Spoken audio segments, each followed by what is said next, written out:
Today we're going to continue with the discussion of the Silk Road, one of the most historically important trade routes in the world. Now, as you know, the Silk Road was a major trade route between Europe and Western China for about 1,500 years. It was used from about 100 BCE until about 1400 CE. There had been some trade across Central Asia before that, but it wasn't until about 100 BCE that trade between Europe and China increased significantly. So we're going to look at how the Silk Road developed. First, I want to mention three dynasties in China that were in power at significant points in the Silk Road's history. Dynasty here means a group of rulers or a family with political control. First, the Han Dynasty.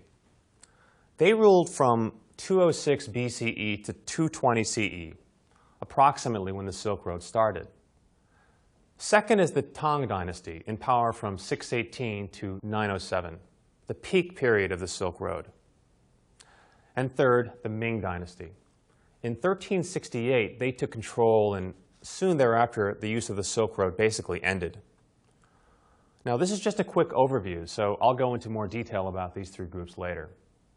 Now, most people say the Silk Road, but it wasn't only one route. It was a network of routes between China and the Mediterranean Sea. The routes from China all started in Xi'an. That's spelled X-I''An. I actually lived in Xi'an a few years back when I was working in China. And from Xi'an, I traveled way out into Western China just to get a sense of what the Silk Road was really like. It wasn't an easy place to travel, but traders did it for many years. Now, going forward, you should know that Xi'an was actually called Zhang'an during the time of the Silk Road. So from Zhang'an, the route went west until traders reached the Taklamakan Desert. To avoid it, some routes went south through Dunhuang, and some went north through the Gobi Desert and over into Central Asia. The routes all reconnected further west, though, and eventually they led to some big trade centers in Europe, in Rome, and what is now called Istanbul in Turkey. There are different estimates about how long the Silk Road was altogether. We're going to go with about 5,000 miles or 8,000 kilometers. So what do you think was the main reason the Silk Road developed? Well, the short answer is that people in Europe wanted goods from China, and people in China wanted goods from Europe. I'll focus now on the west end of the route in Europe, and then we'll go to the east end in China. On the west end at the Mediterranean Sea were the Romans. By about 100 BCE, the Romans had learned about luxury goods from China, silk in particular, which was very popular in Rome then. So the Romans started building roads to the east so they could get luxury goods from China. Meanwhile, from the east end in China, the Han Dynasty was in power. We have to review a little history at this point. The Han Dynasty ruled China from 206 BCE to 220 CE, as I mentioned, and Zhang'an was the capital. But because China was so big, it was very difficult to defend, especially against the Mongol invaders from the north. So in 138 BCE, Emperor Wudi, that's W-U-D-I, sent a group out to western China to recruit fighters for the conflict with the Mongol invaders.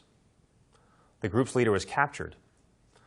And when he returned a decade later, he told the emperor about a type of big, strong horse in western China. The Han Dynasty decided to make a big push west to get these horses in order to make the Han army stronger. So you see, in about 100 BCE, the Romans and the Chinese were pushing east and west respectively, and thus the Silk Road developed. According to historical records, the Romans didn't go all the way to China, and the Chinese traders didn't go all the way to Europe. Instead, many of the traders were from Central Asia. The traders mostly went short distances in caravans and bought and sold goods along the way. Europe wanted silk, spices, and furs, and other goods from China. China wanted horses initially, but later it wanted goods from Europe like gold and glass. And traders exchanged both goods and information. For example, there were trade secrets like where to get the best silk and where the best routes were. The Silk Road was very difficult to travel, and traders tried alternate routes mainly to avoid two things. bad weather, and bad people. There were many robbers who tried to steal the traders' silk and other goods.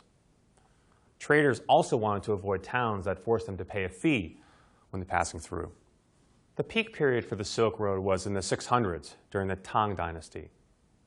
Zhang'an was very big and very prosperous then. About 2 million people lived there, including 8,000 foreigners from many places, including what is today Iran, Turkey, Japan, and Korea. By the early 900s, the Tang Dynasty lost power, and trade on the Silk Road declined sharply because there was fighting and it became much too dangerous for the traders. By about 1400, trade on the Silk Road basically stopped.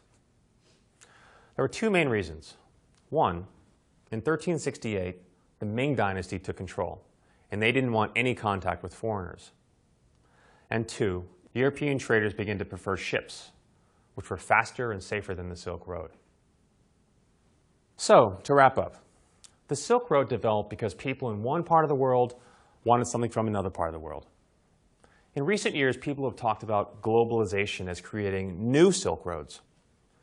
We'll take up this idea next time, okay?